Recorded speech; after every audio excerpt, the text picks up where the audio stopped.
Why didn't Bhrigu get punished like the Asuras, by Krishna's mercy? Quote, the example is given that small lamps may become agitated by a little breeze, but the greatest lamp or the greatest illuminating source, the sun, is never moved, even by the greatest hurricane. One's greatness has to be estimated by one's ability to tolerate provoking situations. Shrila Prabhupada, Krishna, the Supreme Personality of Godhead, Volume 2, Chapter 34. One of the stories I really like from the Bhagavad-gita Purana is where Bhrigu Muni conducts his test of the three primary deities, Brahma, Shiva, and Vishnu. I guess this is dear to my heart since I have always considered myself an unofficial scientist of sorts. I may not know the ins and outs of the way the various components of nature operate, but I can certainly detect patterns. One of the things I like to do is introduce changes to the daily routine and see what impact they have. For instance, eat something different for lunch. Maybe skip lunch altogether. Sleep with a different pillow. Exercise on a given day. Change the type of exercise. Mix and match different fruits. Try supplements, especially during times of illness. Bhrigu's experiment involved assessing the ability to tolerate offense. No experiment is ever perfect, and this one had its flaws. For instance, the type of offense was not uniform. He insulted Brahma by failing to show proper respect. He insulted Shiva by offering unflattering words. The offense to Vishnu was physical. Bhrigu kicked the husband of Lakshmi in the chest, while the victim was least expecting it. The story is wonderful because Vishnu showed no agitation at all. He seemed to be apologizing to the offender. The interaction teaches so many lessons, simultaneously. Vishnu is able to tolerate the greatest provocation. The Brahmanas adhere to Vishnu. Devotees are not afraid of the Supreme Lord, and so forth. A quick question, though. Why wasn't Vishnu as tolerant towards famous demons like Hiranyakashipu and Ravana? Why didn't he show the same level of leniency?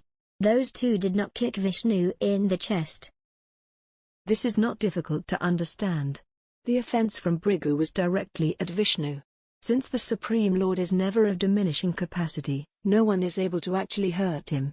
Bhrigu's kick did not cause an imbalance in the universe. It did not interrupt an important affair. It did not negatively impact Bhrigu's mindset, either. Quote, the demon father employed all his weapons to kill the devotee son, Prahlada. But by the grace of the Lord he was saved from all sorts of dangerous actions by his father. He was thrown in a fire, in boiling oil, from the top of a hill, underneath the legs of an elephant, and he was administered poison. Srila Prabhupada, Srimad Bhagavatam, 1:15-16 purport. On the other hand, Hiranyakashipu tried to intentionally thwart the devotional outpouring from Prahlada Maharaj. Ravana separated Sita from her husband. This was done by force. The female Rakshasas in Lanka harassed Sita day and night. Sri Hanuman later remembered this offense and was ready to inflict lethal punishment in retaliation. Sita Devi dissuaded him, as once Ravana was defeated the enmity from her side was over. Time operates on everyone and everything. Time is undefeated. Time arrives whenever the moment is right. No one is able to sidestep the oncoming train known as time. Those who are alive today will eventually meet time in its cruel form of Kala, which is death. This means that even the offenses against devotees will be accounted for through time. Hiranyakashipu and Ravana were fortunate in that Kala showed its face as Vishnu. This was an auspicious vision for everyone involved. Prahlada was protected. Sita was rescued. The demons saw the proper punishment for their wicked deeds. Bhrigu's kick was not wicked. This does not mean devotees behave casually with God or that they do not respect the proper etiquette in personal dealings.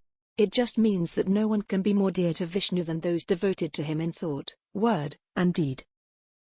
In closing, devoted in thought, word, and deed, forever blessed indeed. That even kicked a chest can attempt, like Bhrigu into Vaikuntha went, where no offense taken, as Brahmanas never forsaken. From that incident clear, that forever to Vishnu dear.